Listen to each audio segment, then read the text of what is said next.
Sa araw na inilibing ang kanyang ina, ipinagdiwang ang pagtataksil ng kanyang asawa. Habang yakap ni Serafina sa ulan ng urno, suot ni Clara ang ninakaw na obra ng namayapang matanda. Wala kang kwenta. Dura ng biyanan, inihagis ang divorce papers sa putikan. Ngunit sa pagdampot niya sa sirang karayom, isang sumpa ang umusbong. Paano ibabangon ng isang itinapon ang sarili gamit ang mga sinulid ng katarungan? Mabuti na lang at namatay na ang magnanakaw na matandang iyon. Isang malaking malas sa pamilya natin ang nanay ng babaeng yan. Hindi na nga makabigay ng anak. Nag-uwi pa ng basurang amoy estero sa pamamahay ko. Napatigil ang magagaspang at puno ng kalyong mga daliri ni Serafina sa paghagod ng plansa sa mamahaling coat ng kanyang asawang si Marco. Kanina pa siya nakatayo sa isang sulok ng laundry room. Pinipilit na maging perpekto ang bawat tupi ng damit para sa mahalagang okasyon ng pamilya. Kahit pa ilang oras pa lamang ang nakalilipas, mula nang makuha niya ang abo ng kanyang ina mula sa isang mumurahing crematorium. Inakala niyang ang pananahimik at pagiging alipin sa sarili niyang tahanan ay sapat na upang mahalin siya. Ngunit ang mga salitang narinig niya mula sa kanyang biyenan ay tila mga punyal na sabay-sabay na ibinaon sa kanyang likuran. Niyakap niya ng mahigpit ang malamig na garapon kung saan nakahimlay ang abong labi ng kanyang ina. Habang dahan-dahan siyang naglalakad, patungo sa malapad at kumikinang na hagdanan ng mansyon, bumungad sa kanya ang isang tagpong tila pumunit sa natitirang hibla ng kanyang katinuan. Sa gitna ng malawak na sala kung saan tumutugtog ang malambing na musika at nagtatawanan ang mga piling bisita, nakapulupot ang mga braso ni Marco sa baywang ng ibang babae. Si Clara, at ang mas nagpadurog sa puso ni Serafina ay ang suot nitong damit. Isang marangyang Filipiniana gown na yari sa pinong juicy at pinasadahan ng masalimuot na burda ng mga gintong bulaklak. Iyon ang huling obra ng kanyang ina, ang damit na tinahi ng matanda habang inuubo ng dugo sa madilim nilang kwarto, ang damit na pilit inangkin ni Doña Carmen at pinaratangang ninakaw lamang daw ng kanyang ina ang mga tela. Nang magtama ang kanilang mga paningin, walang bakas ng gulat o pagsisisi sa mukha ni Marco. Binitiwan nito ng bahagya si Clara at malamig na tiningnan ang asawang namumutla at nanginginig. Huwag kang gumawa ng iskandalo rito, Serafina. You have to understand. Kailangan ko ng asawang babagay sa estado ko, hindi isang katulong na amoy pawis. Dapat nga, magpasalamat ka pa kay Mommy dahil kinupkup ka niya ng ilang taon. Lumapit si Doña Carmen. Ang mga mata nito ay puno ng pandidiri. Habang pinagmamasdan ang simpleng itim na damit ni Serafina, walang pag-aalinlangang inihagis ng matanda ang isang makapal na sobre sa marmol na sahig. Mga papeles ng annulment. Pirmahan mo yan at lumayas ka sa pamamahay ko. Mga guwardiya, itapon niyo ang babaeng ito sa labas kasama ng mga basura niya. Walang awang kinaladkad si Serafina ng mga tauhan palabas ng malaking gate ng mansyon. Bumuhos ang napakalakas na ulan, tila sumasabay sa pag-iyak ng langit. Kasunod niyang itinapon palabas ang nag-iisang pamana ng kanyang ina, ang lumang makinilya na yari sa kahoy at bakal. Tumama ang mabigat na gamit sa sementadong kalsada, nagdulot ng pagkabiyak ng makapal na kahoy at paglipad ng mga kinakalawang na tornilyo sa gitna ng putikan. Napaluhod si Serafina sa malamig na semento. Hindi niya ininda ang matatalim na piraso ng basag na kahoy at bakal na bumaon sa kanyang mga palad. Ang tanging inisip niya ay yakapin ng mahigpit ang garapon ng kanyang ina. Pinoprotektahan ito mula sa malupit na hampas ng ulan gamit ang sariling katawang nanginginig sa lamig at pighati. Tumulo ang mainit na dugo mula sa kanyang mga sugat, humalo sa maruming tubig sa kalsada. Nanikip ang kanyang dibdib hanggang sa halos hindi na siya makahinga. Ang mga pamilyar na pader ng mansyon kung saan siya nagsilbi ng buong puso ay tila naging mga higanting halimaw na nakatingin sa kanyang pagkasira. Namamanhid ang kanyang mga binti habang ang lalamunan niya ay parang sinasakal ng isang kamay na hindi nakikita. Walang lumabas na sigaw mula sa kanyang mga labi. Tahimik ang pagpatak ng kanyang mga luha, ngunit ang loob niya ay tila isang gusaling gumuho at naging abo. Sa hindi kalayuan, sa ilalim ng madilim na anino ng nagtataas ang puno, isang lalaki ang tahimik na nakamasid. Ang kanyang mga mata ay nag-aapoy sa matinding lalim habang pinagmamasdan ng kawalang hiyaan ng pamilya Marco. Nang tuluyan ng manghina si Serafina at mabuwal sa malamig na putikan, nakapikit na naghihintay sa katapusan, isang malaking itim na payong ang biglang sumilong sa kanya, humarang sa malupit na buhos ng ulan.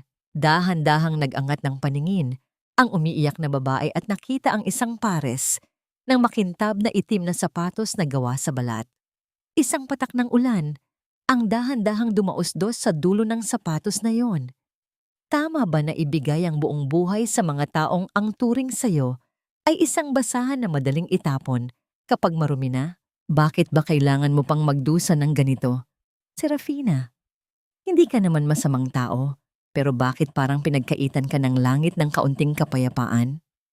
Ang boses ni Aling Rosa ay punong-puno ng habag, tila isang mainit na kumot na bumabalot sa naninigigas na katawan ni Serafina.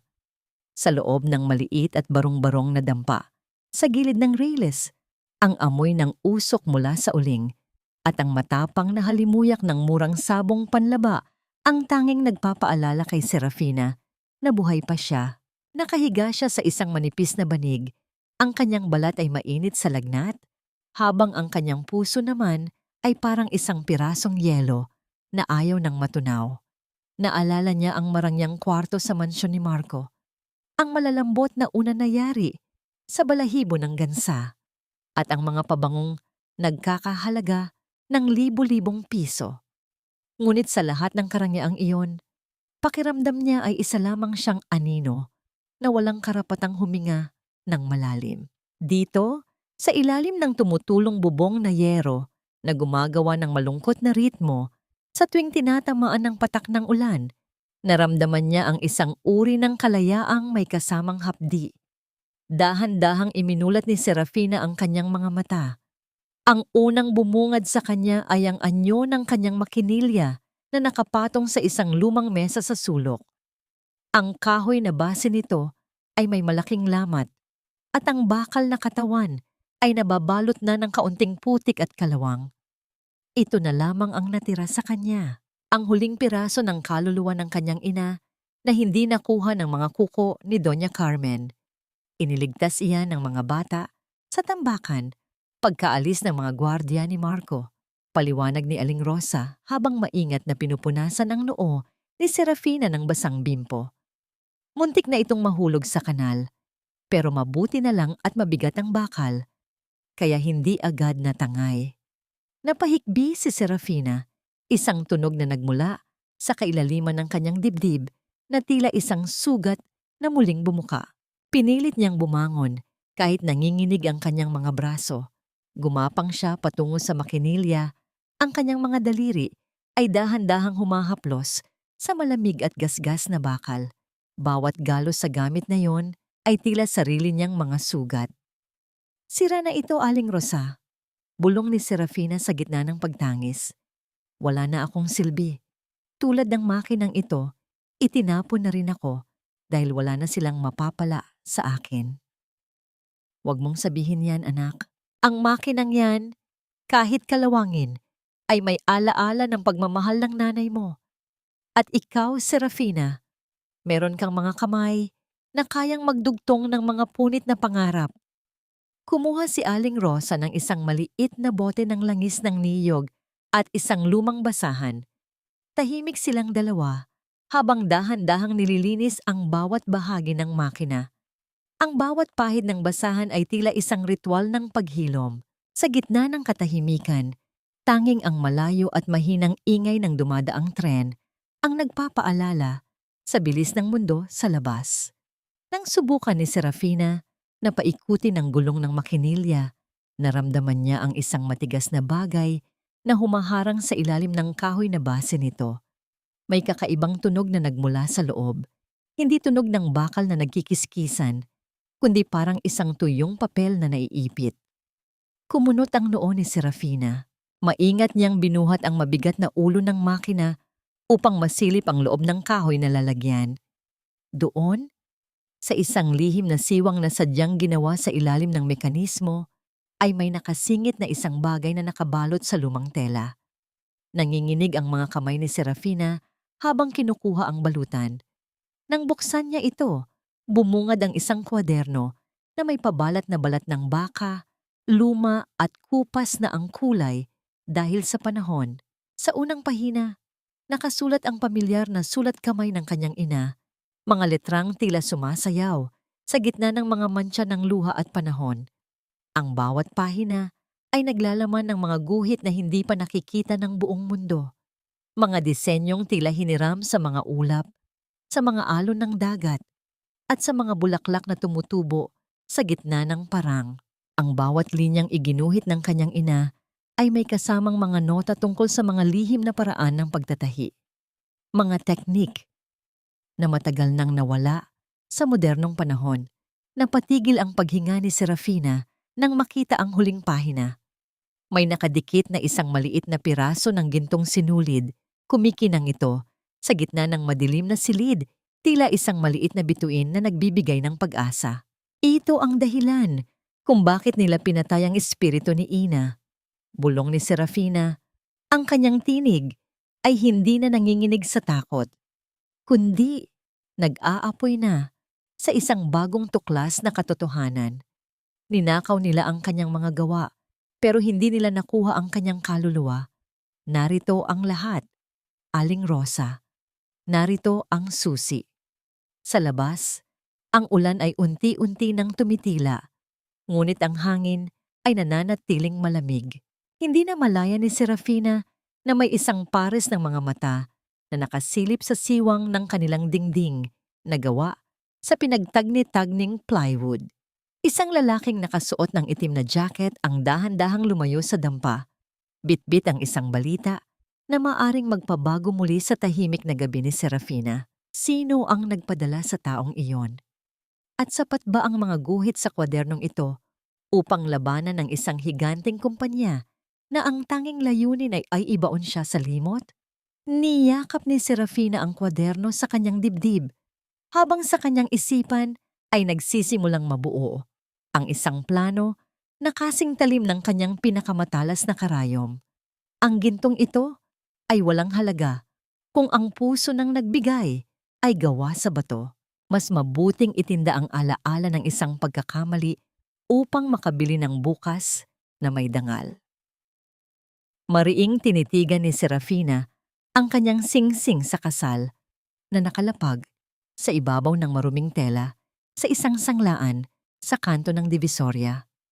Ang brilyanteng dati ay sumisimbolo sa kanyang pangarap na magkaroon ng pamilya ay tila naging isang malupit na biro na lamang. Nang matanggap niya ang kakaunting halaga mula sa kahera, hindi panghihinayang ang naramdaman niya, kundi isang uri ng kagaanan. Sa bawat hakbang niya palayo sa sanglaan, tila unti-unting napuputol ang tanikala ng panunupil ni Marco.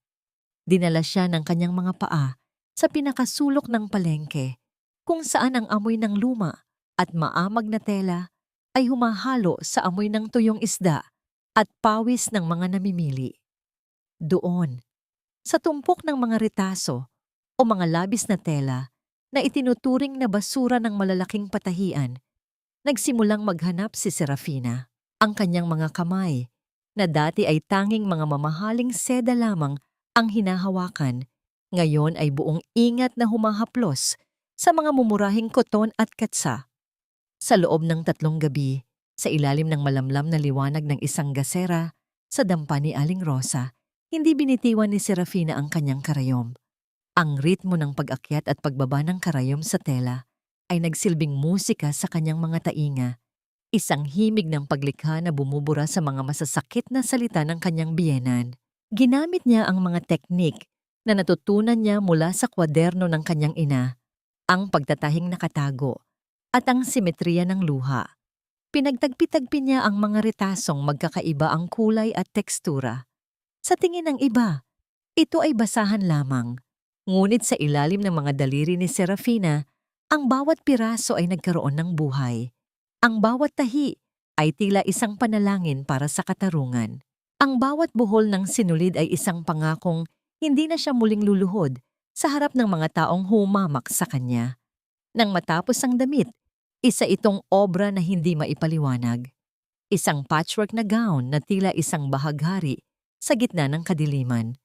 Ang mga tahi ay napakapino, tila hindi gawa ng tao, kundi hinabi ng mga diwata. Bit-bit ang kanyang gawa. Tumayo si Serafina sa gilid ng isang mataong kalsada sa tapat ng isang malaking mall. Ngunit hindi pa man siya nakakatagal. Isang malupit na kamay ang humablot sa kanyang balikat. Hoy! Bawal ang magtinda rito. Nakakaabala kayo sa mga mamimili, ang dudungis nyo. Sigaw ng isang gwardiya na may malaking tiyan. Sinubukan niyang itulak si Serafina, naging sanhi upang mabuwal ang babae sa matigas na semento. Ang damit na pinagpuyatan niya ay nahulog sa maruming sahig, nadampian ng alikabok ng lansangan. Nanginginig ang mga labi ni Serafina habang sinusubukang abutin ang damit. Ngunit bago pa man muling makalapit ang gwardiya, isang itim na sasakyan ang dahan-dahang huminto sa kanilang harapan. Ang bintana nito ay bumaba at lumabas mula roon ang isang ginang na may suot na mamahaling salamin sa mata at balabal na yaris sa pinunglana. Sandali lang! Ang boses ng ginang ay mahinahon ngunit may awtoridad na nagpatahimik sa galit na gwardiya. Bumaba ang ginang mula sa sasakyan at lumapit kay Serafina. Hindi niya pinansin ang dumi sa paligid. Sa halip, ang kanyang mga mata ay nakapako sa damit na hawak ng babae. Dahan-dahang hinawakan ng ginang ang dulo ng tela. Nang maramdaman ng kanyang mga daliri ang espesyal na uri ng tahi sa laylayan, tila na kuryente ang matanda. Namasa ang kanyang mga mata habang hinahaplos ang mga pattern na tila mga bulaklak na namumukadkad sa gitna ng disyerto. Ang paraan ng pagtatahing ito, ang mga lihim na tahi na ito. Bulong ng ginang, ang kanyang boses ay nanginginig sa matinding emosyon. Saan mo ito natutunan, iha? Isang tao lamang sa buong Pilipinas ang alam kong gumagawa nito at matagal na siyang nawala. Tumingala si Serafina. Ang kanyang muka ay puno ng dumi, ngunit ang kanyang mga mata ay nagniningning sa katapangan. Pamana po ito ng aking ina, madam. Isang sining na sinubukan nilang ibaon sa limot, ngunit muling nabuhay sa bawat patak ng aking pawis. Kinuha ng ginang ang isang makapal na pitaka at naglabas ng mga perang papel na higit pa sa inaasahan ni Serafina. Ngunit bago niya iabot ang pera, hinawakan niya ng mahigpit ang kamay ni Serafina at bumulong sa isang tonong puno ng babala. Bibilin ko ito, dahil ito ang pinakamagandang bagay na nakita ko sa loob ng maraming taon. Pero makinig ka sa akin, iha. Magtago ka. Huwag mong hahayaang makita ng mga taong mula sa kumpanya ng mga Marco ang disenyong ito. Kapag nalaman nilang buhay pa ang sining na ito, hindi lang ang damit mo ang kukunin nila, kundi ang mismong buhay mo. Napatigil ang mundo ni Serafina. Ang kagalakan ng kanyang unang benta ay agad na napalitan ng isang malamig na takot na gumapang sa kanyang gulugod. Sa malayo, nakita niya ang isang pamilyar na sasakyan ng kumpanya ni Marco na dahan-dahang dumadaan sa kabilang panig ng kalsada. Sino ang ginang na ito? At bakit tila kilalang kilala niya ang panganib na dala ng pamilyang minsan ay itinuring ni Serafina na sarili niyang tahanan? Nanatiling nakatayo si Serafina sa gitna ng ingay ng lungsod. Hawak ang perang maaaring makapagpabago ng kanyang buhay habang ang anino ng nakaraan ay tila dahan-dahan na namang lumalapit upang lamunin ang kanyang bagong simulain. Ang takot ay parang isang kalawanging karayom na pilit na ibinabaon sa iyong laman. Mas lalong masakit kung hahayaan mong manatili ito sa loob. Hawak ang perang kinita mula sa misteryosong ginang. Nagtungo si Serafina sa pinakamalaking bodega ng tela Sa gilid ng ilog Pasig, hindi na siya naghahanap ng mga retaso. Ngayon, kailangan niya ng tunay na seda at lino upang simulan ang mga disenyong nasa kwaderno ng kanyang ina. Ngunit ang bawat sulok ng bodega ay tila pinaghaharian ng isang madilim na anino. Ang mga tauhan ni Doña Carmen ay naroon din, abala sa pagkuha ng pinakamagagandang rolyo ng tela para sa susunod na koleksyon ni Clara. Huwag niyo nang balaki na maghanap ng telang fine silk dito. Ang boses ng isang matabang lalaki na may hawak na listahan ay umalingaw-ngaw sa loob ng bodega. Lahat ng dekalidad na tela ay reserba na para sa Marco Textiles. Ang mga maliliit na langgam na tulad nyo ay doon na lang sa kanto, maghanap ng basahan. Pilit na naglakad si Serafina patungo sa isang sulok kung saan nakita niya ang isang rolyo ng telang kulay gatas, ang perpektong base para sa kanyang susunod na obra. Ngunit bago pa man niya ito mahawakan, isang marahas na kamay ang tumulak sa kanya. "Bingi ka ba?"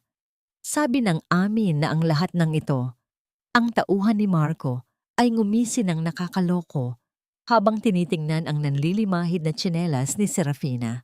Sa isang malakas na tulak, muling naramdaman ni Serafina ang pagtama ng kanyang balikat sa matigas na poste ng bodega.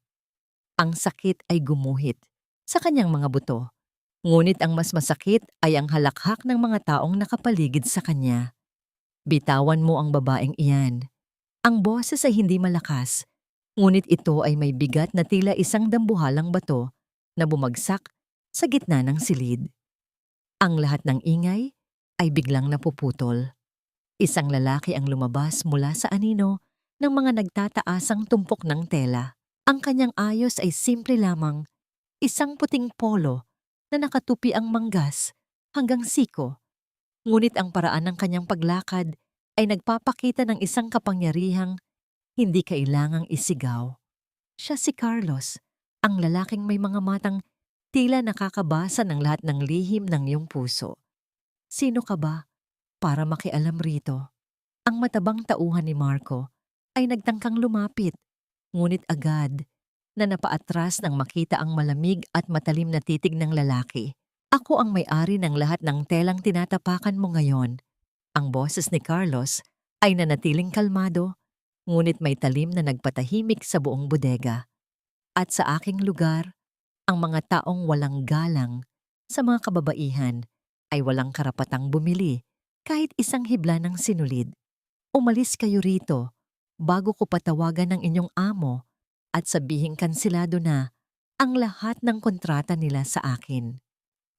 Dali-daling nagpulasan ang mga tauhan ni Marco. Ang kanilang mga yabag ay nagmamadaling lumayo sa takot na mawalan ng trabaho. Nang maging tahimik ang paligid, dahan-dahang lumapit si Carlos kay Serafina. Yumuko siya upang tulungang makatayo ang babae. Naramdaman ni Serafina ang init ng palad ng lalaki sa kanyang siko. Isang kuryente ng kakaibang pakiramdam ang dumaloy sa kanyang buong katawan. Isang pakiramdam ng pagiging ligtas na matagal na niyang kinalimutan. Nang magtama ang kanilang mga mata, nakita ni Serafina ang isang lalim sa mga mata ni Carlos na tila nagsasabing naintindihan nito ang lahat ng pait na pinagdaanan niya. "Salamat po," bulong ni Serafina habang dahan-dahang binibitawan ang kamay ng lalaki. Napansin ni Carlos ang mga daliri ni Serafina, punong-puno ng maliliit na semento ng serye, ng mga sugat mula sa karayom, mga selyo ng isang tunay na manggagawa. Ang mga kamay na may sugat dahil sa paggawa ng sining ay mga kamay na dapat igalang, sabi ni Carlos sa isang malambing na tono. "Huwag kang hihingi ng paumanhin sa iyong pagkakaroon ng dangal." Tinulungan ni Carlos si Serafina na makuha ang telang kailangan niya. Nang iabot ng tauhan ni Carlos ang balutan kay Serafina, mayroon itong kasamang isang maliit at mahabang kahon na nakabalot sa itim na seda. "Para saan po ito?" tanong ni Serafina. Ang kanyang puso ay nagsisimulang tumibok ng mabilis dahil sa kaba at pagkalito. Isang regalo para sa isang taong marunong magpahalaga sa bawat hibla ng tela. Sagot ni Carlos bago siya muling lamunin ng anino sa loob ng bodega. Pagbalik sa dampa ni Aling Rosa, nanginginig ang mga kamay ni Serafina habang binubuksan ng maliit na kahon. Doon, sa ibabaw ng pulang pelus, ay nakahiga ang isang kwerdon ng gintong sinuliid. Isang napakamahal at napakabihirang uri ng sinulid na ginagamit lamang sa mga damit ng mga reyna. Sa ilalim nito ay may isang piraso ng papel na may sulat kamay na tila isang tula. Dancho niyang vethung, kando kaulay bang sukyuhan. Alam ko kung sino ka, Serafina. Huwag kang susuko. Napatigil ang tibok ng puso ni Serafina. Paano nalaman ng lalaking yon ang kanyang pangalan? At bakit tila mas marami pa siyang alam tungkol sa kanya kaysa sa sarili niyang asawa? Habang yakap ang gintong sinulid, hindi napansin ni Serafina ang isang anino sa labas ng kanilang bintana. Isang lalaking may suot na itim na jacket ang dahan-dahang naglalakad palayo habang may kausap sa telepono. Nahanap ko na siya. Kasama niya ang may-ari ng textile bodega. Mukhang nagsisimula na siyang lumaban. Sino ang nagbabantay sa bawat galaw ni Serafina? At ang gintong sinulid ba na hawak niya ngayon ay magiging susi sa kanyang tagumpay? O ito ang magiging tali na muling hihila sa kanya pabalik sa kapahamakan? Ang basura ay mananatiling basura kahit balutin mo pa ng ginto. Huwag mong ipahiya ang sarili mo sa entabladong ito, iha. Ang boses ni Clara ay puno ng lason habang tinitingnan niya ang batang si Elena, ang anak ng isang labandera na sumali sa timpalak ng kagandahan sa kanilang maliit na bayan. Bilang isa sa mga hurado at kinatawan ng tanyag na Marco Textiles, suot ni Clara ang isang mamahaling bestido na yari sa pinakamahal na tela, habang ang paligid niya ay nababalot ng aura ng pagmamataas. Sa likod ng entablado, sa madilim at mainit na sulok na amoy alikabok at pintura, napatigil si Serafina sa pag-aayos ng laylayan ng bestido ni Elena. Narinig niya ang bawat salitang binitiwan ng babaeng umagaw sa kanyang asawa. Ang bawat pangungutya ni Clara ay tila isang latay sa kanyang likuran, ngunit sa halip na sumigaw o umiyak, mas hinigpitan ni Serafina ang kapit sa kanyang karayom. Huwag kang makikinig sa kanya, Elena. Bulong ni Serafina. Ang kanyang tinig ay mahinahon, ngunit may lalim ng isang dagat na nagbabadyang humampas. Ang tunay na ningning ay hindi nanggagaling sa tatak ng tela, kundi sa kung paano ito dinala ng isang pusong may dangal. Tumingin ka sa salamin. Nang humarap ang batang babae sa salamin, hindi siya makapaniwala sa kanyang nakita. Ang bestidong gawa ni Serafina mula sa mga pinagsama-samang tela at tinahi gamit ang gintong sinulid ni Carlos ay tila may sariling liwanag. Hindi ito basta damit, ito ay isang sining na tila humihinga. Ang bawat tahi ay tila mga ugat na nagdurugtong sa pangarap at realidad. Nagsimula ang palabas. Isa-isang lumabas ang mga kandidata na suot ang mga damit na gawa ng mga tanyag na patahian sa lungsod. Kabilang na ang mga disenyo ng Marco Textiles na suot ng pambato ni Clara. Ang mga ito ay magagara. Ngunit tila mga malamig na estatwa ang mga nagsusuot dahil sa bigat at tigas ng mga materyales. Ngunit nang humakbang si Elena patungo sa gitna ng entablado, tila tumigil ang pag-ikot ng mundo. Ang ilaw ng mga spotlight ay tumama sa gintong sinulid ng kanyang bestido, na lumikha ng isang nakakasilaw at mahiwagang kislap sa bawat galaw ng bata. Ang tela ay tila sumasayaw, tila isang buhay na anino na bumabalot sa kanyang katawan. Ang buong madla ay napatahimik bago sumabog ang isang masigabong palakpakan na yumanig sa buong bulwagan. Mula sa kanyang upuan, nanigas si Clara. Ang kanyang mukha na kanina ay pununo ng nangiti, ay biglang namutla. Kilala niya ang istilong iyon. Ang paraan ng pagkakabuo ng mga tahi, ang masalimuot na pattern ng mga bulaklak na tila totoong namumukadkad, iyon ang disenyong pilit nilang ninanakaw mula sa alaala ng ina ni Serafina. Hindi maaari ito. Gigil na bulong ni Clara habang ang kanyang mga kuko ay bumaon sa kanyang mamahaling bag nang i-anunsyo ang panalo, ang pangalan ni Elena ang umalingaw-ngaw. Sa gitna ng kagalakan, isang mamamahayag ang lumapit at nagtanong kung sino ang gumawa ng kanyang mahiwagang damit. Ngunit bago pa makasagot ang bata, si Serafina ay dahan-dahan nang lumabas sa likod ng entablado, umiiwas sa anumang atensyon. Samantala, sa malayo, sa loob ng kanyang malamig at madilim na opisina, napatayo si Doña Carmen habang nanonood ng balita sa telebisyon.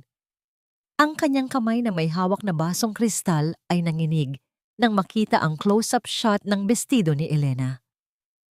Ang kanyang paningin ay nakapako sa isang maliit na marka sa gilid ng baywang, isang lihim na trademark na tila isang lagda. Ang lagda ni Maria.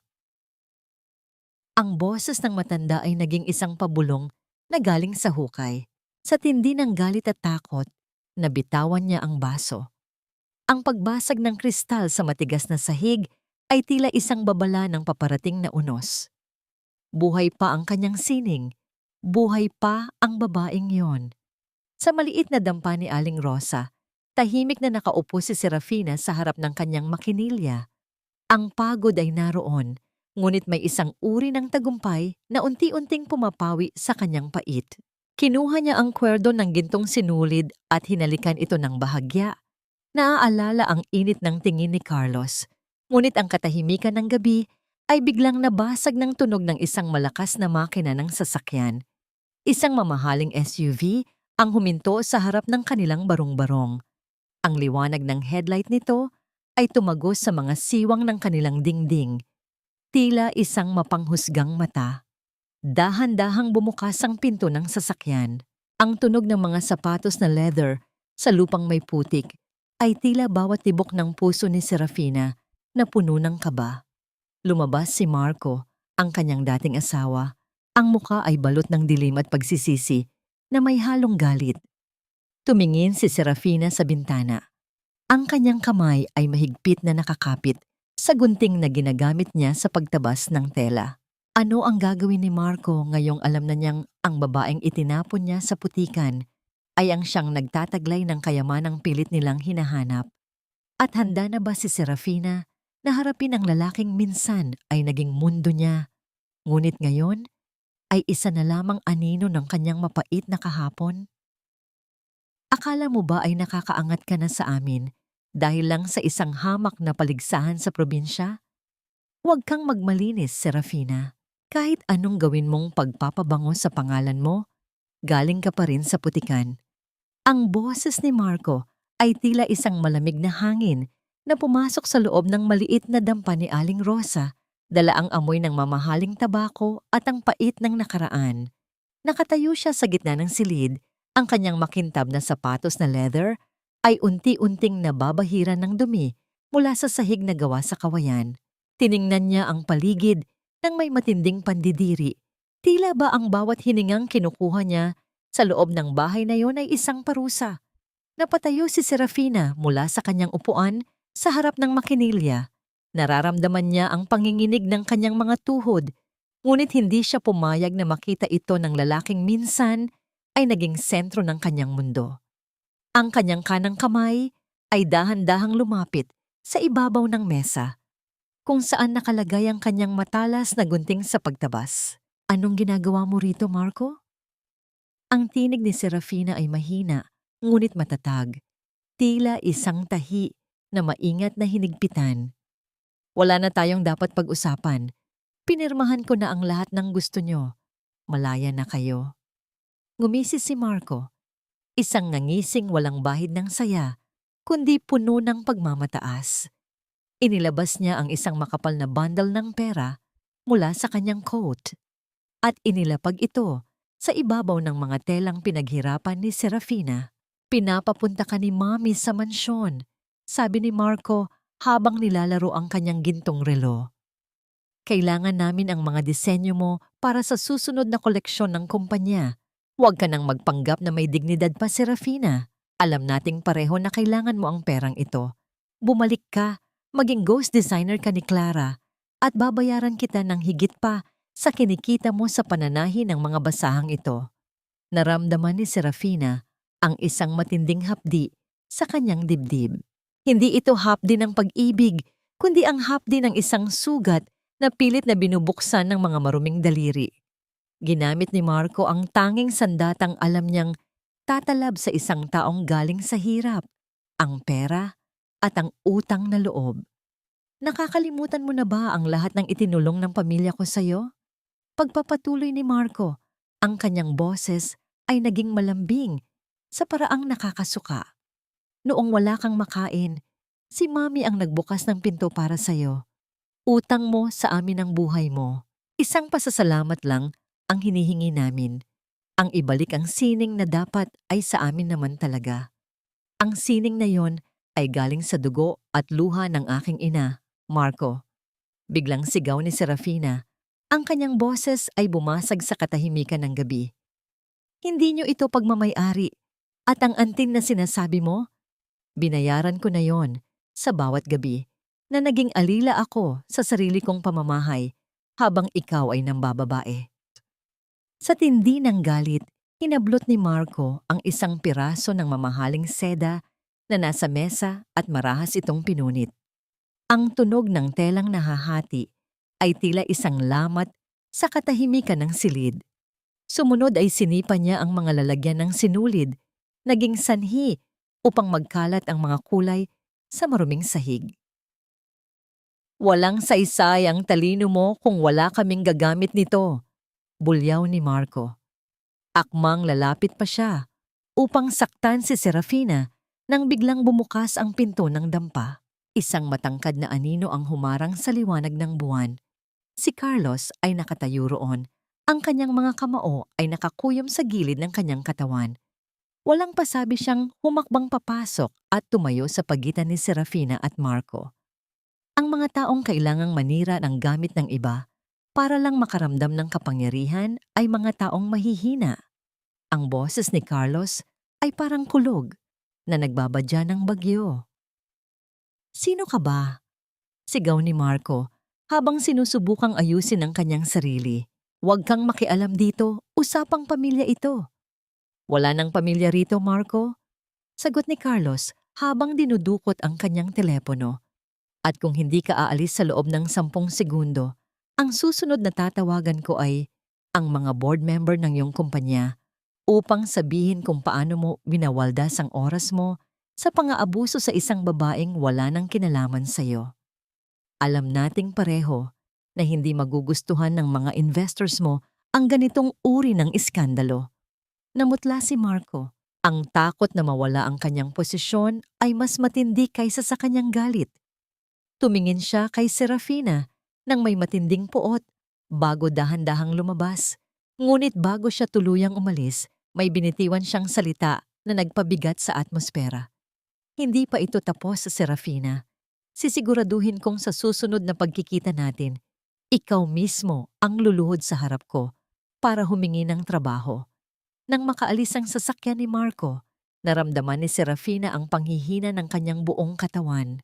Napaupo siya sa sahig, sa gitna ng mga nagkalat na sinulid at punit na tela. Ang kanyang mga kamay ay nanginginig, at ang mga luha na kanina pa niya pinipigilan ay dahan-dahang pumatak sa kanyang mga pisngi. Lumuhod si Carlos sa kanyang tapat. Hindi siya nagsalita, hindi siya nagtanong. Sa halip, kinuha niya ang isang punit na piraso ng seda at dahan-dahang pinunasan ang luha sa mukha ni Serafina. Ang kanyang ugnayan ay puno ng respeto at isang uri ng pangakong hindi na niya hahayaang masaktan muli ang babaeng ito. Bakit mo ginagawa ito? Tanong ni Serafina sa pagitan ng kanyang mga hikbi.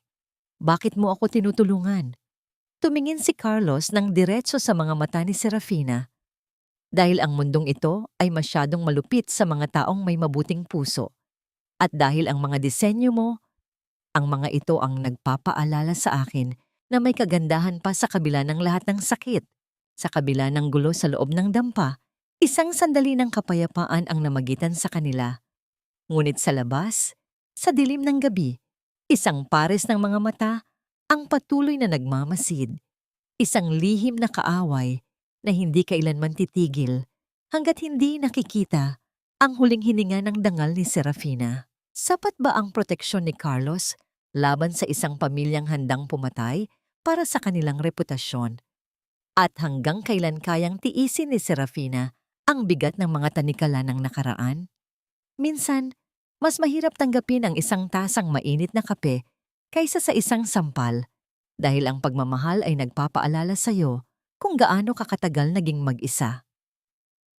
Ang boses ni Serafina ay halos bulong na lamang habang pinagmamasdan niya ang dumi at gulo sa loob ng kanyang maliit na dampa.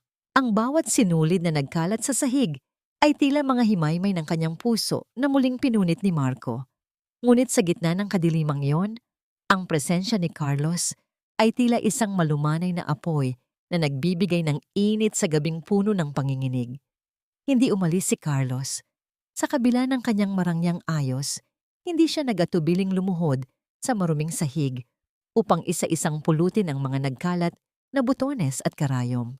Ang tunog ng mga butones na nahuhulog sa loob ng lata ay tila isang marahang ritmo na bumabasag sa mabigat na katahimikan. Walang reklamo, walang pagmamadali. Ang bawat kilos ng lalaki ay puno ng pasensya. "Huwag mo na itong gawin, Carlos," sabi ni Serafina habang sinusubukang abutin ang isang maliit na kahon ng karayom. "Hindi ka nararapat sa lugar na ito. Ang dumi mo na." Napatigil si Carlos sa kanyang ginagawa. Sa ilalim ng liwanag ng gasera, ang kanyang mga mata ay nagtagpo sa mga mata ni Serafina. Sa isang pagkakataon, ang mundo ay tila huminto sa pag-ikot. Dahan-dahang inabot ni Carlos ang kamay ni Serafina upang kunin ang kahon. At sa sandaling iyon, ang kanilang mga daliri ay nagtagpo. Ang init ng balat ni Carlos laban sa nanlalamig na mga daliri ni Serafina ay nagdulot ng isang kakaibang kilabot sa kanyang gulugod. Hindi ito ang uri ng paghawak na naranasan niya kay Marco, na puno ng pagmamay-ari at kontrol. Ang paghawak ni Carlos ay parang isang panalangin, puno ng paggalang at pangunawa. Sa unang pagkakataon sa loob ng maraming taon, naramdaman ni Serafina na hindi siya isang kagamitan, kundi isang tao na karapat-dapat alagaan. Ang dumi sa damit ay madaling labhan, Serafina. Ang boses ni Carlos ay malalim at tila musika sa pandinig. Pero ang dumi sa kaluluwa ng mga taong nananakit sa iyo, iyon ang mahirap alisin. Hayaan mong tulungan kita, kahit sa maliit na paraang ito lang. Naupo sila sa isang lumang bangko pagkatapos malinis ang silid. Nagtimpla si Carlos ng mainit na tsaa. Ang usok nito ay dahan-dahang umaakyat sa hangin, tila sumasayaw sa pagitan nila. Doon, sa ilalim ng payapang gabi, nagsimulang magkwento si Carlos tungkol sa kanyang sariling mga sugat, tungkol sa isang ina na nawala rin ng maaga at sa isang pamilyang binuo mula sa mga pira-pirasong pangarap. Akala ng marami, dahil mayaman ako, wala na akong dahilan para masaktan, ani Carlos habang nakatingin sa malayo. Pero ang totoo, mas lalong madilim sa itaas kung wala kang kasama. Ang sining mo, Serafina, ang nagparamdam sa akin na may pag-asa pa sa gitna ng mga punit na tela. Habang nakikinig, hindi na malaya ni Serafina na dahan-dahang bumibigat ang kanyang mga mata. Ang pagod ng buong linggo at ang bigat ng emosyon ay tila unti-unting humuhupa dahil sa kalmado at ligtas na presensya ni Carlos. Sumandal siya sa dulo ng upuan. Ang kanyang ulo ay dahan-dahang tumagilid hanggang sa lumapat ito sa balikat ng lalaki. Naramdaman ni Carlos ang marahang paghinga ni Serafina. Hindi siya gumalaw. Tila natatakot na mabasag ang napakagandang sandaling iyon. Kinuha niya ang kanyang jacket at maingat na ipinatong sa balikat ng babae upang protektahan ito sa lamig ng madaling araw. Bago siya tuluyang pumikit, ginamit ni Carlos ang kanyang hintuturo upang marahang hagurin ang isang bahagi ng palad ni Serafina, ang bahaging may matigas na kalyo dahil sa walang tigil na paghawak ng karayom. Hinalikan niya ito ng napakagaan, isang halik na puno ng pangako. Ngunit ang kapayapaan ng madaling araw ay panandalian lamang. Nang sumapit ang umaga, nagising si Serafina sa ingay ng radyo ni Aling Rosa sa labas. Nagmamadali siyang lumabas at nakita ang isang tumpok ng mga tao na nagkakatipon sa harap ng isang luma at punit-punit na dyaryo. Sa unang pahina, ang mukha ni Clara ay nakabandera. Suot ang isang kopya ng disenyo ni Serafina at may malaking titulong, "Ang bagong reyna ng fashion, Clara De Marco, ang misteryosong designer na nagpabilib sa lahat." Ang bawat salita sa balita ay tila isang laso na dumadaloy sa dugo ni Serafina. Ninakaw na naman nila ang kanyang pagkakakilanlan. Ninakaw nila ang huling bagay na nag-uugnay sa kanyang ina. Nanginginig ang mga kamay ni Serafina habang hawak ang dyaryo. Sa kanyang tabi, nakita niya ang isang sobrang naiwan ni Carlos sa mesa. Sa loob nito ay ang isang gintong card, isang imbitasyon para sa National Fashion Gala, ang pinakamalaking kaganapan sa bansa. Sapat na ba ang gintong imbitasyong ito upang bawiin ang pangalang ninakaw sa kanya? O ito ang magiging daan upang tuluyan siyang malunod sa mas malaking laro ng mga makapangyarihan? Sa malayo, ang tunog ng kampana ng simbahan ay tila isang babala. Ang digmaan ay hindi pa tapos.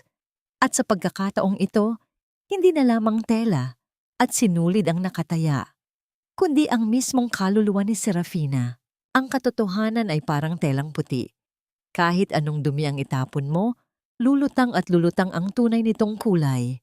Ngunit sa mundong ito, ang dumi ay madalas na binabayaran upang magmukhang ginto. Ang mukha ni Clara sa screen ng television sa karinderya ay tila isang malupit na biro. Nakasuot siya ng isang mamahaling puting bestido. Ang kanyang buhok ay maayos na nakastyle at ang kanyang mga ngiti ay tila praktisadong mabuti sa harap ng salamin. Sa tabi niya ay si Marco, na mayabang na nakatingin sa asawa. Tila ba ipinagmamalaki ang isang kayamanang hindi naman sa kanila. Ang inspirasyon ko para sa koleksyong ito ay ang mga panaginip ko noong bata pa ako. Ang boses ni Clara ay malambing, puno ng kasinungalingan. Gusto kong ipakita ang sining ng ating bansa sa paraang hindi pa nakikita ng iba. Bawat tahi rito ay galing sa aking sariling mga kamay at imahinasyon. Sa loob ng maliit na dampa, naramdaman ni Serafina ang isang matinding hapdi sa kanyang lalamunan. Ang bawat salita ni Clara ay tila isang maruming basahan na isinasampal sa kanyang mukha. Naalala niya ang kanyang ina. Ang bawat gabing inubo ito ng dugo habang pilit na tinatapos ang mga pattern na iyon. Ang sining na sinasabi ni Clara na kanya ay sining na dinilig ng luha at hirap ng isang matandang pilit na binuhay ang kanyang anak niyang napakawalang hiya. Bulong ni Aling Rosa habang nakakuyom ang mga palad. Serafina, kailangang malaman ng lahat ang totoo. Hindi pwedeng manatili silang nakatuntong sa mga balikat mo habang tinatapakan kanila. Akmang kukunin ni Serafina ang kanyang telepono upang tawagan ang istasyon ng telebisyon nang biglang bumukas ang pinto ng kanilang dampa nang walang pasabi. Dalawang lalaking nakasuot ng itim na barong at may nakasukbit na baril sa baywang ang pumasok. Ang kanilang mga mukha ay kasing tigas ng semento. Sa likuran nila ay dahan-dahang pumasok si Doña Carmen, ang biyena ni Serafina. Sa kabila ng init ng panahon, ang matanda ay balot ng isang mamahaling shawl. Ang bawat hakbang niya sa sahig na kawayan ay tila isang insulto sa kahirapan ng paligid. Doña Carmen, ang boses ni Serafina ay nanginginig sa galit. Lumabas kayo rito. Wala na kayong karapatang pumasok sa buhay ko. Ngumisi ang matanda. Isang ngising nagpapakita ng kanyang mga ngiping tila mga pangil ng isang lobo. Inilabas niya ang isang papel mula sa kanyang bag. Isang notice ng demolisyon para sa buong komunidad ni Aling Rosa. Makinig ka sa akin ng mabuti, Serafina. Ang boses ni Doña Carmen ay mababa, ngunit puno ng banta. Maari kang magsalita. Maari mong sabihin sa mundo na ikaw ang tunay na designer Pero sa sandaling bumuka ang bibig mo, sisiguraduhin kong ang lahat ng taong nakatira sa riles na ito, kasama na ang iyong mahal na Aling Rosa, ay mawawala ng tahanan bago lumubog ang araw. Isang tawag ko lang, lalamunin ng apoy o ng bulldozer ang barong-barong na ito.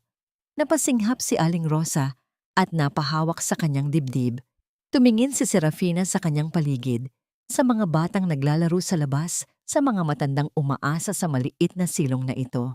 Ang bigat ng responsibilidad ay tila isang dambuhalang bato na dumagan sa kanyang balikat. Bakit niyo ba ginagawa ito? Tanong ni Serafina. Ang kanyang mga mata ay nanunuyo sa tindi ng pait. Nakuha niyo na ang lahat sa akin. Bakit kailangang pati ang mga inosenteng tao ay idamay niyo?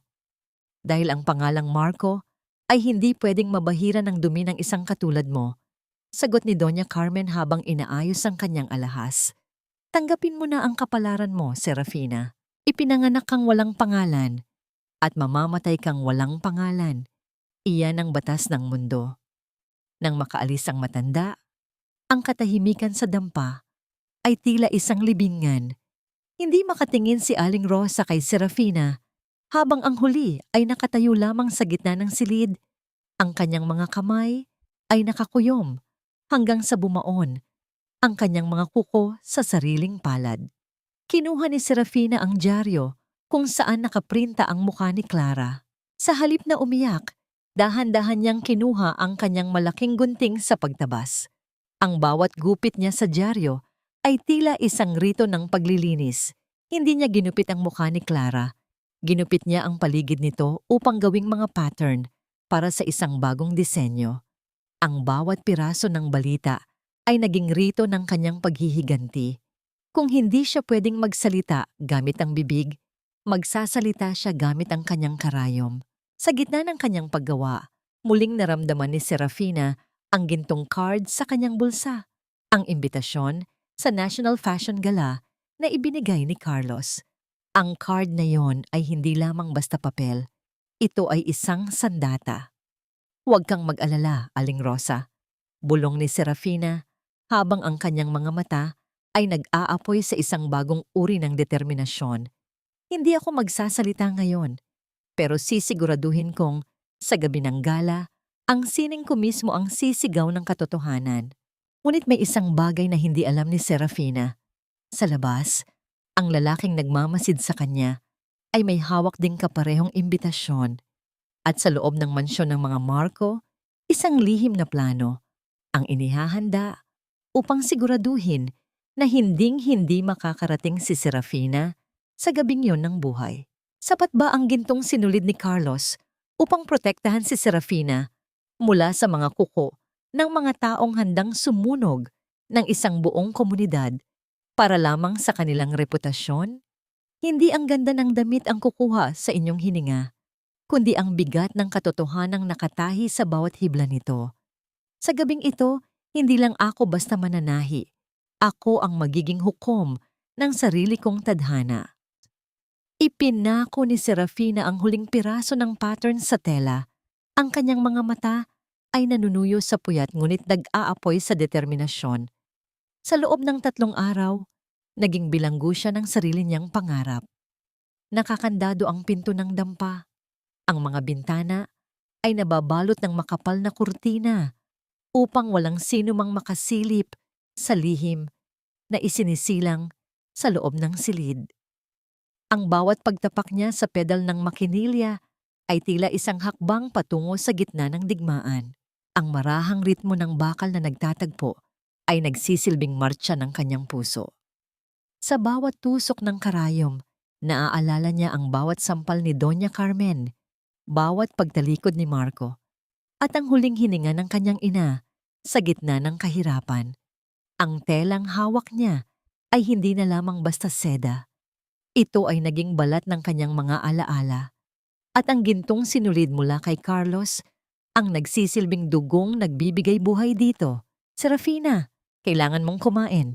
3 oras ka na namang hindi gumagalaw sa kinauupuan mo. Ang boses ni Carlos ay malumanay, puno ng pag-aalala, habang inilalapag niya ang isang tasa ng mainit na barako at isang plato ng tinapay sa tabi ng makinilya. Hindi siya nagtatanong kung kailan matatapos. Hindi siya nagmamadali. Ang kanyang presensya ay tila isang angkla na pumipigil kay Serafina na tangayin ng bagyo ng sarili niyang emosyon. Sandali na lang, Carlos, sagot ni Serafina nang hindi inaalis ang tingin sa tela. Kailangang maging perpekto ang bawat tahi. Kapag nakita nila ito, kailangang maramdaman nila ang bawat sakit na ibinigay nila sa akin at sa nanay ko. Tumayo si Carlos sa likuran niya. Dahan-dahan niyang ipinatong ang kanyang mga kamay sa balikat ni Serafina na nararamdaman ang paninigas ng mga kalamnan ng babae dahil sa pagod. Isang kuryente ng init ang dumaloy sa likuran ni Serafina, isang uri ng comfort na tila bumubura sa lahat ng hirap ng magdamag. You are already a queen to me, Serafina. Kahit wala ang damit na yan. Bulong ni Carlos, ang kanyang hininga ay dumampi sa buhok ng babae. But I will stand by you until the whole world sees what I see. Sa gitna ng katahimikan ng gabi, nagpatuloy ang kanilang lihim na pakikibaka.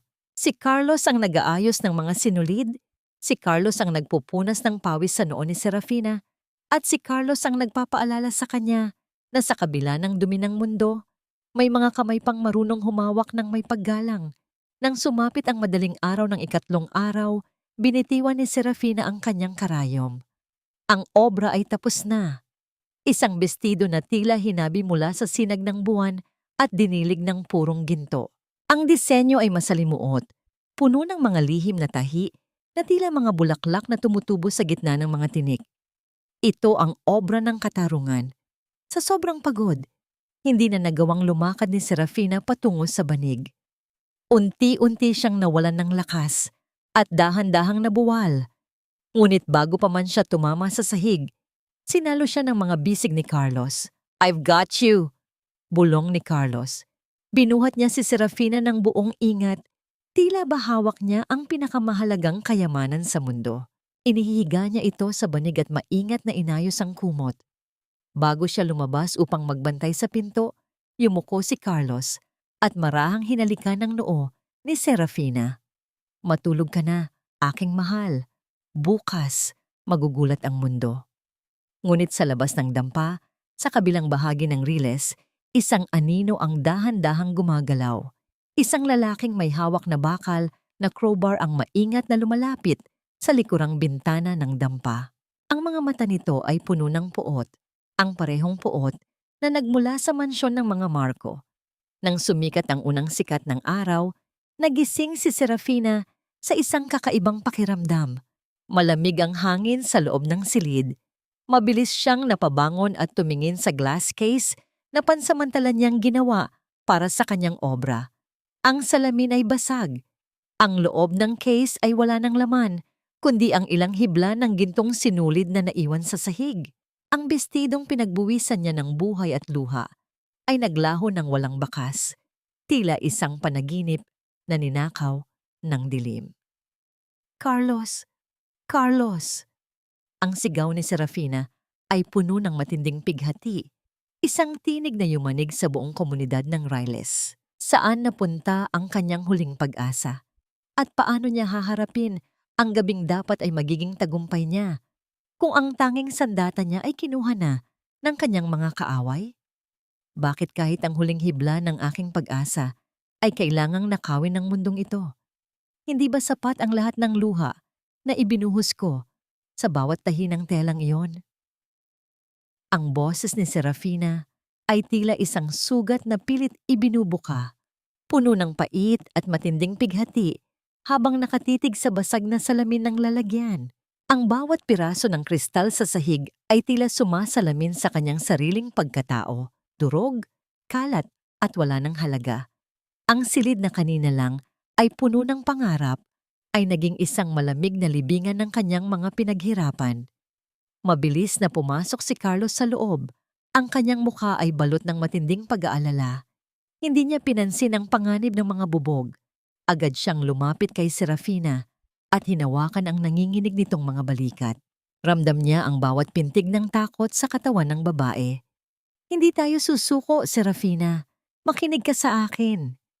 Ang boses ni Carlos ay mariin, tila isang angkla sa gitna ng nagngangalit na dagat. Nakita ko ang mga bakas ng putik sa likuran. Hindi pa sila nakakalayo. Gagamitin ko ang lahat ng tauhan ko upang mahanap ang kumuha nito. Habang abala si Carlos sa pag-utos sa kanyang mga tauhan sa pamamagitan ng telepono, ang eksena sa National Fashion Gala ay kabaligtaran ng katahimikan sa Riles. Ang amoy ng mamahaling pabango at ang kinang ng mga dambuhalang chandelier ay tila isang insulto sa nagaganap na krimen. Sa loob ng backstage, si Clara ay abala sa pag-aayos ng kanyang make-up. Ang kanyang mukha ay puno ng tagumpay. Siguraduhin mong hindi makakalabas ng basurahan ang basahang yon. Bulong ni Clara sa kanyang katulong habang tinitingnan ang sarili sa salamin. Ngayong gabi, ang pangalang Clara de Marco ang tanging sisikat sa buong mundo. Ngunit sa gitna ng kawalang pag-asa, isang himala ang nangyari. Nakikita ng isa sa mga tauhan ni Carlos ang isang mabilis na van na tumitigil sa isang abandonadong bodega malapit sa Pasig River. Sa loob ng madilim na bodegang amoy amag at kalawang, nakita ni Carlos ang obra ni Serafina. Nakahandusay sa sahig, tinapakan, at ang pinakamasakit sa lahat, may isang malaking punit sa gitna ng dibdib. Nang makita ni Serafina ang kanyang gawa sa loob ng sasakyan ni Carlos habang patungo sila sa gala, tila tumigil ang kanyang mundo. Ang malaking rurok ng punit sa tela ay tila isang malalim na sugat na hindi na magagamot. 10 minuto na lang bago magsimula ang grand finale. Wala na Carlos, sira na ang lahat. Pagtangis ni Serafina, ang kanyang mga kamay ay nakatakip sa kanyang mukha. Hindi pa sira ang lahat, Serafina, sagot ni Carlos habang mabilis na nagmamaneho sa gitna ng trapiko. Nariyan pa ang iyong mga kamay. Nariyan pa ang gintong sinulid na ibinigay ko sa iyo. Huwag mong itago ang punit. Gawin mo itong bahagi ng iyong kwento. Sa loob ng mabilis na tumatakbong van, kinuha ni Serafina ang kanyang karayom. Ang bawat pagtalbog ng sasakyan sa bako-bakong kalsada ay nagpapahirap sa kanyang bawat tahi. Ngunit sa gitna ng pagmamadali, ang kanyang mga daliri ay tila pinatnubayan ng espiritu ng kanyang ina.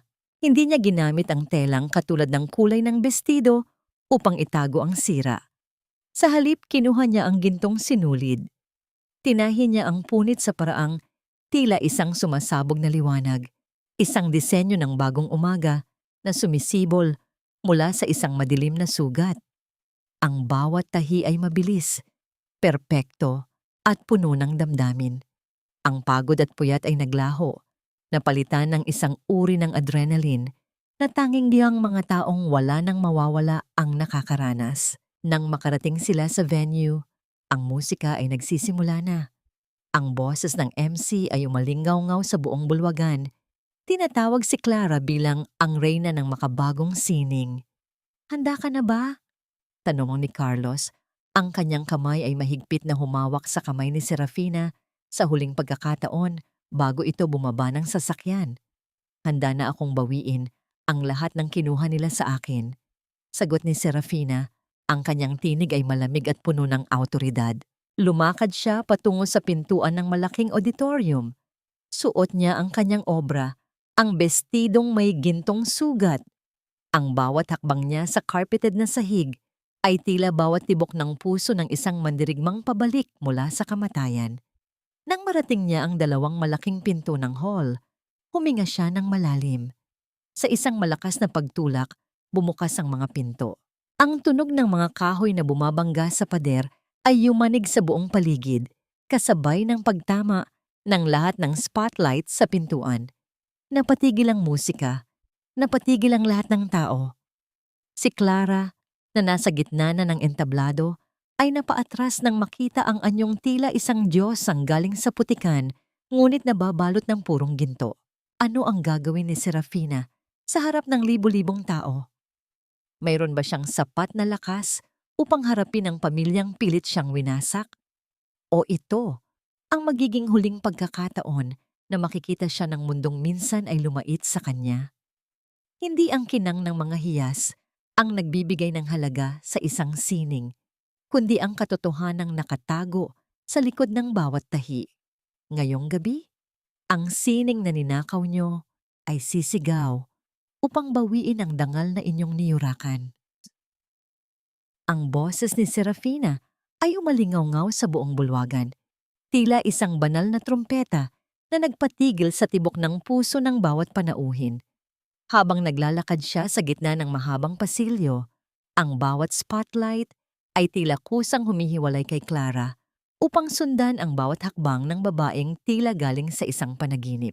Ang kanyang bestido, na may malaking disenyo ng gintong sugat sa gitna ng dibdib, ay naglalabas ng isang uri ng liwanag na hindi pa nakikita ng kahit sinong designer sa silid na yon.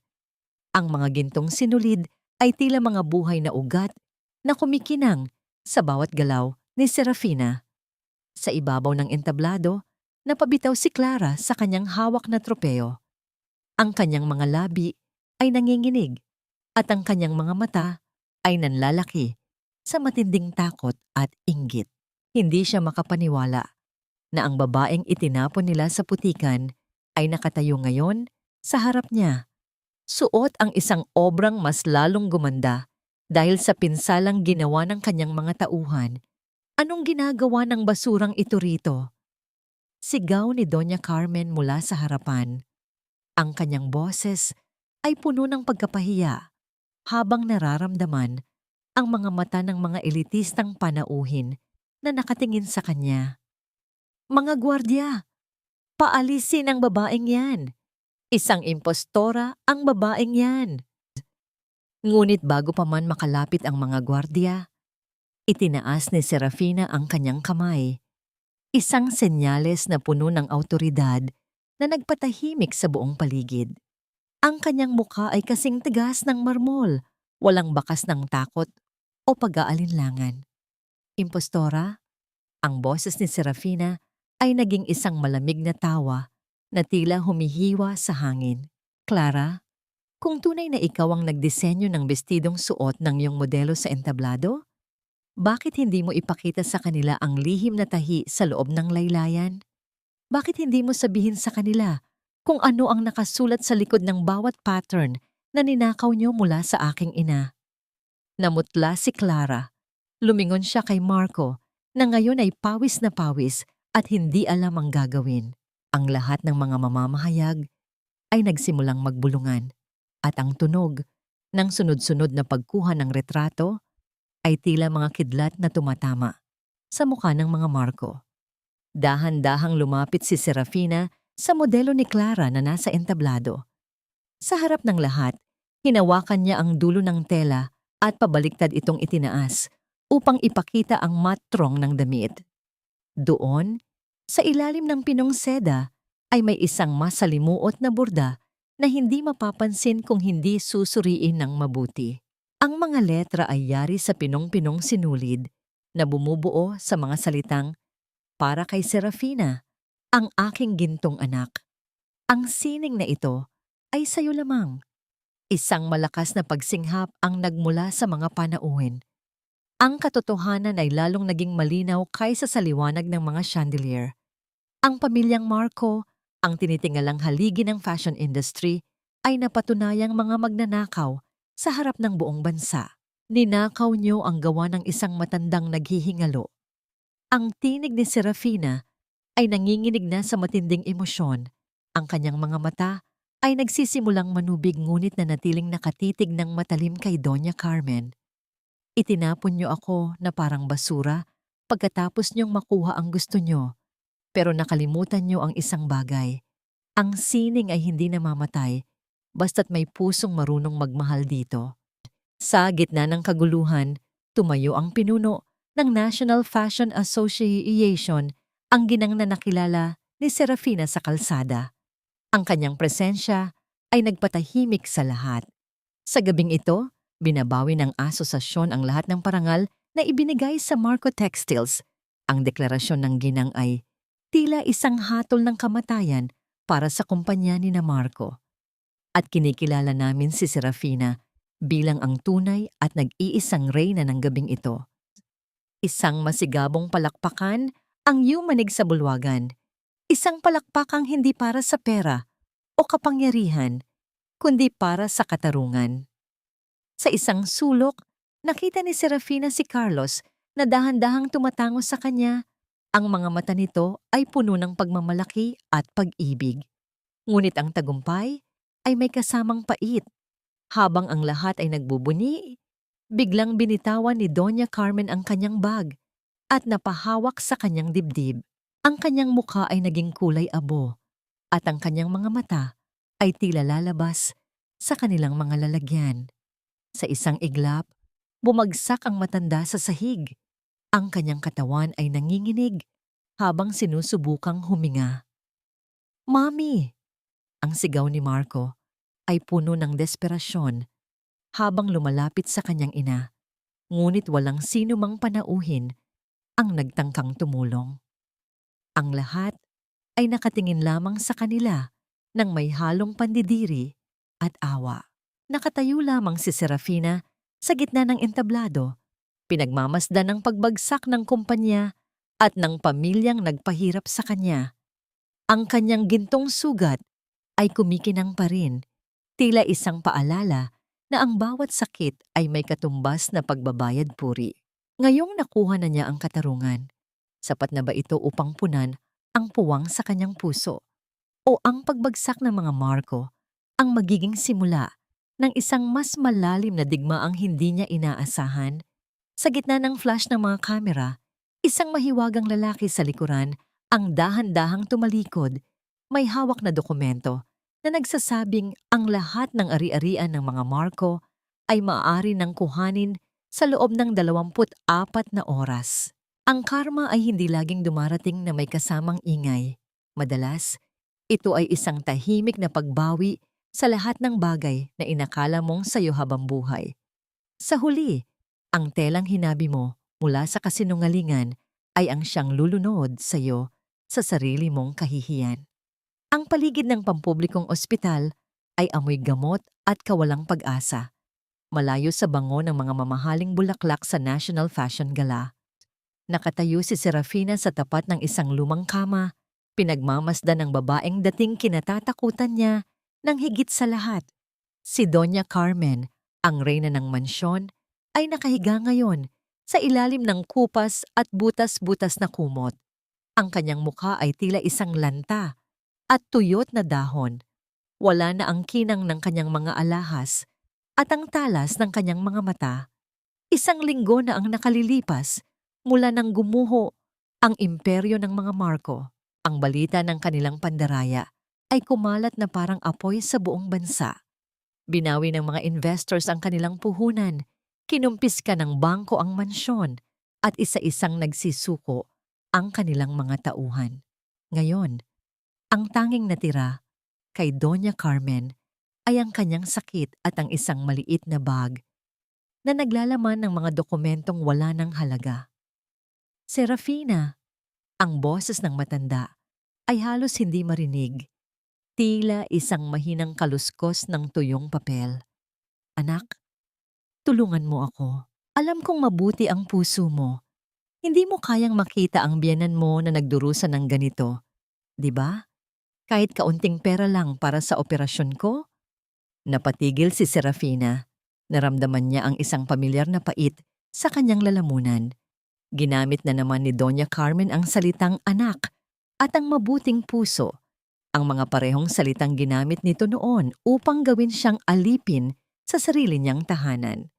Ngunit sa pagkakataong ito, ang mga salitang yon ay wala ng talim. Dahan-dahang kinuha ni Serafina ang kanyang pitaka. Inilabas niya ang isang tumpok ng pera at inilapag ito sa maliit na lamesa sa tabi ng kama. Hindi ito galing sa galit, kundi galing sa isang pagnanais na tuluyan ng putulin ang huling hibla ng kanilang ugnayan. "Ito ang pambayad sa lahat ng mga gabing pinatuloy niyo ako sa mansyon niyo."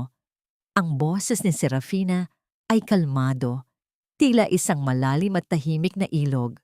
"Ibinabayad ko ito, hindi dahil mahal ko kayo, kundi dahil ayaw kong may mabitbit pa akong utang na loob sa inyo sa kabilang buhay. Binabayaran ko ang kalayaan ko, Madam Carmen. Serafina, please, wag mo kaming iwan ng ganito. Ang boses ni Marco ay narinig mula sa likuran. Pumasok siya sa silid na may dalang mga gamot. Ang kanyang suot na polo ay gusot-gusot at ang kanyang mga sapatos ay puno ng putik.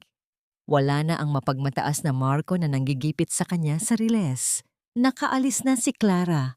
Tinangay niya ang lahat ng natitirang pera namin.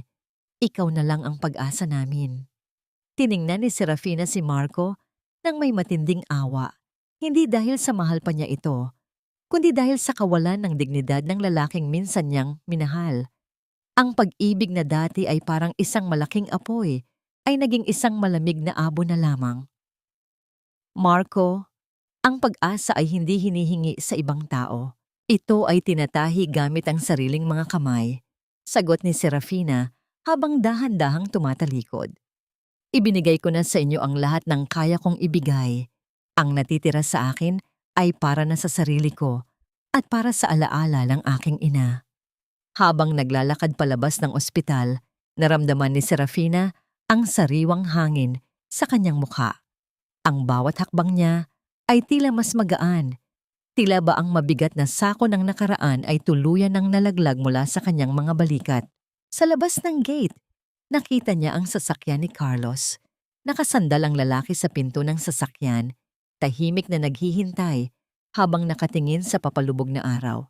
Nang makita niya si Serafina, isang matamis at mapayapang nangiti ang gumuhit sa kanyang mga labi. "Handa ka na bang umuwi?" tanong ni Carlos. Ang kanyang boses ay tila isang mainit na yakap sa gitna ng malamig na gabi. "Handa na ako, Carlos," sagot ni Serafina.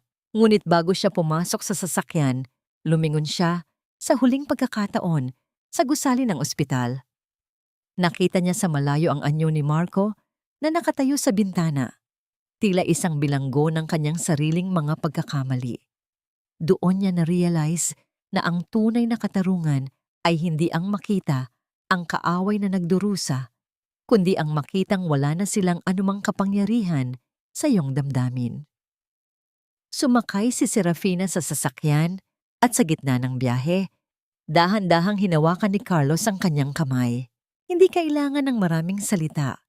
Ang init ng palad ng lalaki ay sapat na upang malaman ni Serafina na sa wakas, natagpuan na niya ang kanyang tahanan. Ngunit habang papauwi sila, isang tawag ang natanggap ni Carlos. Ang kanyang muka ay biglang nagseryoso. At ang higpit ng kanyang hawak sa kamay ni Serafina ay nadagdagan. "Bakit, Carlos? May problema ba?" tanong ni Serafina. Ang kaba ay muling bumabalik sa kanyang dibdib. Si Marco. Nawawala siya sa ospital, Serafina. At ayon sa mga tauhan ko, may nakakita sa kanya na papunta sa tiyanggihan ni Aling Rosa. May dala siyang galon ng gasolina. Nanlamig ang buong katawan ni Serafina. Ang huling pag-atake ng isang taong wala nang mawawala ay nagsisimula pa lamang. Mapoprotektahan ba niya ang tanging pamilyang natitira sa kanya? O muli siyang mawawalan sa gitna ng apoy ng huling paghihiganti? "Walang matitira sa'yo, Serafina. Kung hindi kita makukuha, walang pwedeng magmay-ari sa'yo. Susunugin ko ang lahat ng mahahalaga sa'yo hanggang sa maging abo ka ring tulad ng nanay mo." Ang boses ni Marco sa kabilang linya ng telepono ay hindi na boses ng isang tao. Ito ay boses ng isang halimaw na nilamon na ng sariling kabiguan at inggit. Habang mabilis na pinapatakbo ni Carlos ang sasakyan sa gitna ng madilim na kalsada, ang bawat segundo ay tila isang taon sa pakiramdam ni Serafina. Ang kanyang puso ay tila isang ibon na pilit kumakawala sa kanyang dibdib. Hinahampas ang kanyang mga rib sa tindi ng kaba at takot. "Bilisan mo, Carlos. Parang awa mo na. Huwag mong hayaang madamay sina Aling Rosa." Ang tinig ni Serafina ay nanginginig. Ang kanyang mga mata ay nakatitig sa unahan habang binabaybay nila ang pamilyar na daan patungo sa Riles. Ang amoy ng ulan at basang lupa ay unti-unting napapalitan ng isang matapang at nakakasukang amoy ng gasolina habang papalapit sila sa komunidad. Mula sa malayo, nakita ni Serafina ang anyo ni Marco na nakatayo sa tapat ng dampa ni Aling Rosa. Ang kanyang mga mata ay nanlilisik sa dilim at sa kanyang kanang kamay ay hawak niya ang isang lighter na ang maliit na apoy ay tila isang sumasayaw na demonyo sa gitna ng gabi. "Marco, itigil mo yan!" Sigaw ni Serafina pagkababa niya ng sasakyan. Hindi niya ininda ang putik na tumalamsik sa kanyang bestido. Lumapit siya ng dahan-dahan, ang kanyang mga palad ay nakataas bilang senyales ng pagsuko. "Wala silang kinalaman dito. Sa akin ka galit, di ba? Hayaan mong makaalis ang mga tao rito?" "Huli na, Serafina!" tawa ni Marco. Isang tawang puno ng kabaliwan habang ibinubuhos ang huling patak ng gasolina sa pinto ng dampa. "Dito ka nagsimula, di ba? Dito mo binuo ang mga pangarap mo? Ngayong gabi, dito rin magtatapos ang lahat." Akmang ibabato na ni Marco ang lighter nang biglang humarang si Carlos sa pagitan nila. Ang kanyang anyo ay kasing tigas ng bakal, walang bakas ng takot sa kanyang mga mata. Sa isang mabilis na pagkakataon, hindi marahas na pag-atake ang ginawa ni Carlos. Sa halip, lumapit siya kay Marco at hinawakan ang kamay nito na may hawak na apoy. "Ang apoy na yan, Marco, ay hindi papatay sa galit mo." Ang boses ni Carlos ay mababa at puno ng awtoridad. Tila isang mahinahong awit sa gitna ng bagyo. "Lalamunin ka lang yan hanggang sa wala nang matira sa iyong pagkatao. Tingnan mo si Serafina. Tingnan mo ang babaeng minahal mo.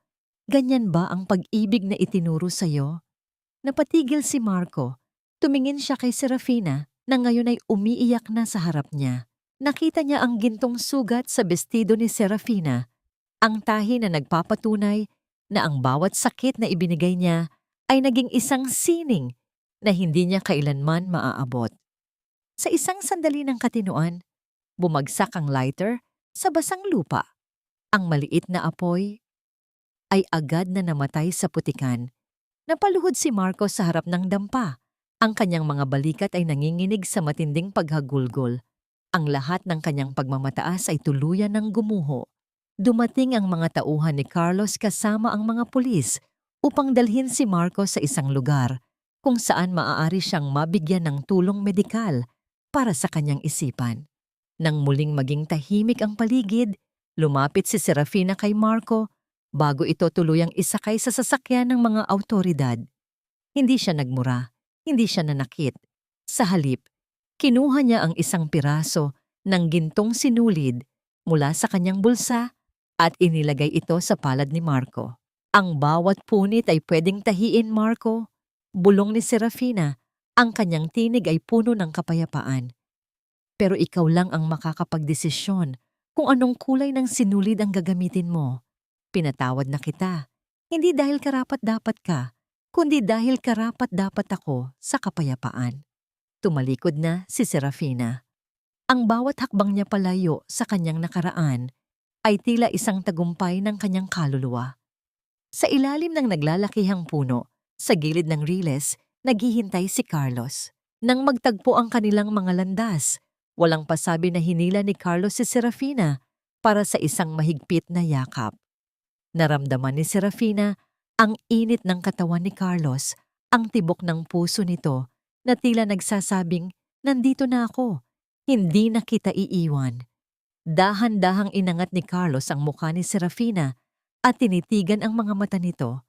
Sa gitna ng dilim at amoy ng gasolina, ang tanging nakikita ni Serafina ay ang liwanag ng pag-ibig sa mga mata ng lalaki. Dahan-dahang iniyuko ni Carlos ang kanyang ulo hanggang sa magdikit ang kanilang mga noo. Ang kanilang mga hininga ay naghahalo sa lamig ng gabi. "Vết thương của anh không còn đau nữa, vì tôi đã tự khâu nó lại bằng sự kiêu hãnh rồi." Bulong ni Serafina sa kanyang sarili. Naaalala ang lahat ng kanyang pinagdaanan. Hinalikan ni Carlos ang mga dulo ng daliri ni Serafina Ang mga daliring puno ng kalyo at sugat. Ngunit ang mga daliring dinitigan niya ng may pinakamataas na uri ng pagsamba. Pagkatapos, marahan niyang hinalikan ang noo ni Serafina, isang halik na nagsisilbing selyo ng kanilang bagong simula. Tapos na ang lahat, Serafina, bulong ni Carlos. Tayo na sa ating tahanan. Habang naglalakad sila patungo sa sasakyan, ang tunog ng hangin sa mga puno ay tila isang malumanay na palakpakan. Ang gabi ay madilim pa rin, ngunit para kay Serafina, ang bawat bituin sa langit ay tila mga gintong tahi na nagdurugtong sa kanyang nakaraan patungo sa isang mas maliwanag na bukas.